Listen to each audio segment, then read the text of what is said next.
रास्ता क्या है, सरकार को अपनी अटलधर्मिता त्यागनी पड़ेगी। और जो उन्होंने एक मूंछों की लड़ाई बना रखी, बाकी इतना बड़ा इशू नहीं है ये। प्री प्लानिंग इन्होंने लंबा खींच दिया। सरकार के सब कुछ पावर होने के बावजूद, प्रशासन उनके हाथ में होने के बावजूद सरकार भी के ऊपर खुद क्वेश्चन मार्क लग गया कि वो चाह के भी डिसीजन नहीं ले पा रही। यहाँ तक कि भाजपा के और आरएसएस के जो थिंक टैंक, जो बुद्धिजीवी लोग हैं, उनके भी दिमाग का इस्तेमाल नहीं किया गया, उनका भी सदुपयोग नहीं किया जा रहा। सरकार का तो क्लियर है ना स्टैंड, कानून वापस नहीं होंगे, आप पड़े रहिए 2 साल 3 साल 4 साल। सरकार का माय डियर कोई स्टैंड क्लियर नहीं है। सरकार ही प्रोटेस्ट करा रही है, सरकार ही इशू निकाल रही है, सरकार ही उसको सॉर्ट आउट कर रही है, सरकार ही उसको लॉकडाउन होल्ड कर रही है, और सरकार ही बातचीत का सरकार ही सुप्रीम कोर्ट को इन्वॉल्व कर रही है। सरकार ही 26 तारीख की घटना जो घटी अफसोसजनक, उसमें भी सरकार का इन्वॉल्वमेंट है। और अब ये जो लंबा खींच रहा है, कुल मिला के इसका परिणाम सरकार के सामने जा रहा है। बंगाल में आपके सामने आ ही गया है। बंगाल सरकार में किसानों की वजह से आ रही बीजेपी। देखिए, बीजेपी का ओवर कॉन्फिडेंस बीजेपी को हर स्टेट में ले डूबेगा। वो बंगाल से शुरुआत हो चुकी है, शुरुआत इनकी बिहार से में भी हो गई थी। बंगाल में सरकार है क्या बीजेपी की जो वहाँ से ओवर कॉन्फिडेंस और ओवर कॉन्फिडेंस 3 से 75 पे पहुँच गया। नहीं, देखिए वो तो एक क्वेश्चन, इस सिक्के का दूसरा पहलू है कि भाई हम 3 से 83 पे आ गए, 75 पे आ गए। आप ये देखें ना, 200 सीटें कह रहे थे, ये 100 पे भी नहीं आए।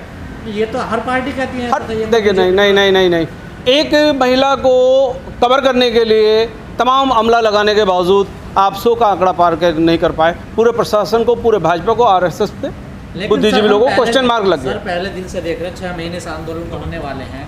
सरकार का स्टैंड जो पहला वो आज भी है, लेकिन किसान अपना बदलते रहे स्टैंड। पत्रकार महोदय, आप ये ना चाहते हुए पता नहीं कौन से दिल से बात कर रहे हैं, बट मैं एक बात बताऊं, किसानों में कहीं ओवर कॉन्फिडेंस नहीं था। किसानों ने जो इसको मुद्दे नेगेटिव लगे उस पर वो लोग रोड पे आके बैठे, बातचीत के जरिए बातचीत कंटिन्यू करते रहे। उसके बाद बुलावे पे आते रहे, जाते रहे, मीटिंग करते रहे, सरकारों के हाथ में खेलते रहे किसान। किसान कहते गोला लाठी दे देंगे, ये कर देंगे, वो कर देंगे, 15 दिन में वापस हो जाएगा, ये हो जाएगा, वो हो जाएगा। नहीं, 15 दिन की बात नहीं है। मैं तो कहीं पे चैनलों पे इस बात को 3 मिनट का काम है, ये 3 दिन का भी नहीं है, 3 मिनट का काम है। सरकार यदि चाहे तो, और सरकार को तो अब समझदारी से काम लेना चाहिए।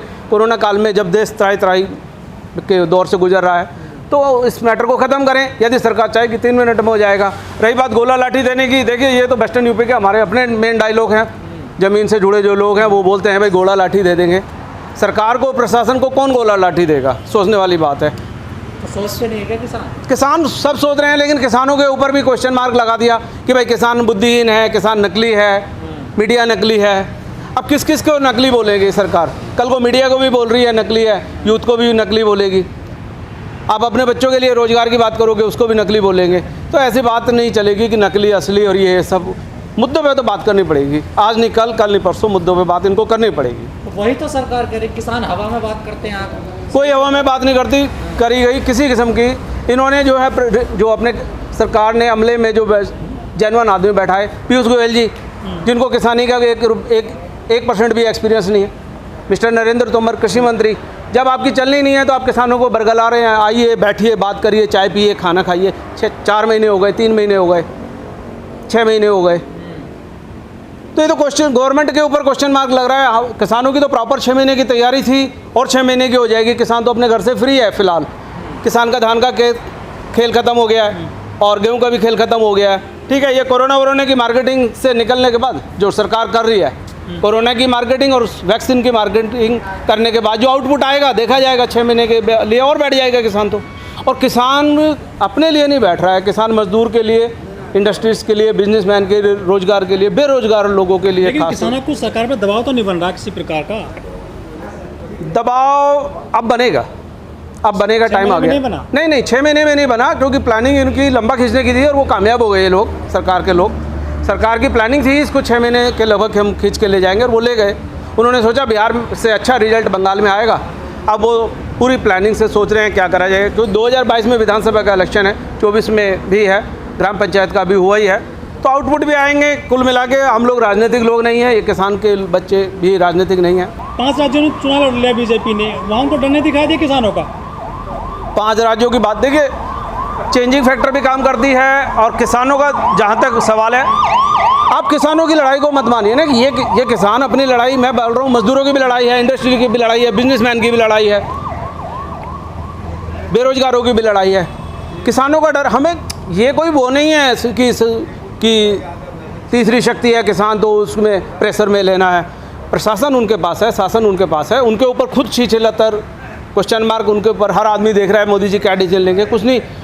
मोदी जी फेल हो गए वहाँ बंगाल के अंदर, आप कोरोना में भी फेलियर हैं। पूरा सिस्टम, हेल्थ सिस्टम क्राइसिस हुआ पड़ा है। ऐसा तो ना हो कि मोदी जी को घेर रखा है कुछ लोगों ने, वो डिसीजन नहीं ले पा रहे हैं।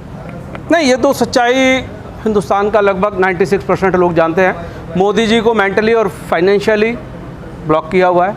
तो वो तो पहले मनमोहन सिंह के लिए भी ऐसे कहते थे कि वो हमेशा साइलेंट मोड में रहते हैं। साइलेंट होना एक काबिलियत की निशानी है, और ब्लॉक हो जाना ये काबिलियत की निशानी नहीं है।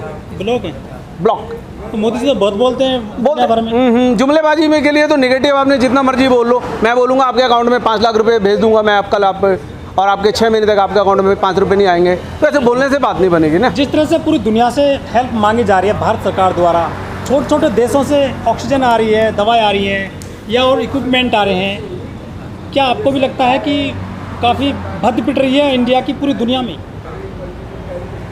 देखिए, इस पत्रकार महोदय आपने बहुत दिल को छूने वाला क्वेश्चन करा, थैंक यू। बात तो पिट रही है, नो एनी डाउट। सपोर्ट तो ये इंडिया भी करती है, हमारी कंट्री भी हर लेवल पे हम लोग करते हैं, लेकिन जहाँ तक सपोर्ट के साथ साथ आवाम में सपोर्ट मिल रही है। लेकिन 2019 में मोदी जी ने खुद भाषण दिया था कि हम जो है दुनिया से मदद लेंगे नहीं, देंगे, लेकिन 1 साल बाद 2 साल बाद ही बुरी हालत हो गई है। मोदी जी संभाल नहीं पाए देश। नहीं नहीं नहीं नहीं, बिल्कुल। ये तो पूरे शासन को, प्रशासन को और इसमें पूरे केंद्र सरकार के बुद्धिजीवी लोगों को ये सोचना पड़ेगा कि आज हम अपने हिंदुस्तान के लोगों को मरते समय उसकी सांस तक नहीं दे पाए, ऑक्सीजन तक नहीं दे पाए। पेड़ लगाइए, ये लगाइए, वो लगाइए। पेड़ लगाने वाले भी रोड पे बैठे हुए हैं, खेतों में पानी देने वाले भी रोड पे बैठे हुए हैं। कौन पेड़ लगाएगा, कौन पानी देगा, कौन फसल लगाएगा? जिस तरह से आज हालत है पूरे देश में, भारत देश की महामारी में या और अर्थव्यवस्था डूबी पड़ी है, तो इससे अंतर्राष्ट्रीय स्तर पर मोदी जी को किस तरह से आंकते हैं आप? क्या उनकी साख गिरी है? मोदी जी की क्या, पूरे देश की साख पे क्वेश्चन मार्क लगा है। मोदी जी की साख पे तो लगा ही लगा है, पूरे देश की साख के ऊपर। कहाँ हम सपना सोचे बैठे थे, हमें सपना दिखाया विश्वगुरु विश्वगुरु विश्वगुरु विश्वगुरु बनने का, है जी। और अब हम कहाँ खड़े हैं आज? आप रियलाइज़ करिए, मेरे बोलने से, आपके सुनने से कुछ नहीं होना है, लेकिन जिनके घर से बंदे जा रहे हैं, जो सफ़र कर रहे हैं, आज हमारे पास बेड नहीं है, ऑक्सीजन नहीं है, सिलेंडर नहीं है। अब 2 महीने से क्या चल रहा है? 2 महीने से यही चल रहा है, खेला हुए दीदी हो दीदी, बंगाल ममता, और उसके बाद क्या हुआ? गैस की गेम। आज हम खड़े कहाँ हैं? और यही हाल आने वाले टाइम में रोटी का भी होगा।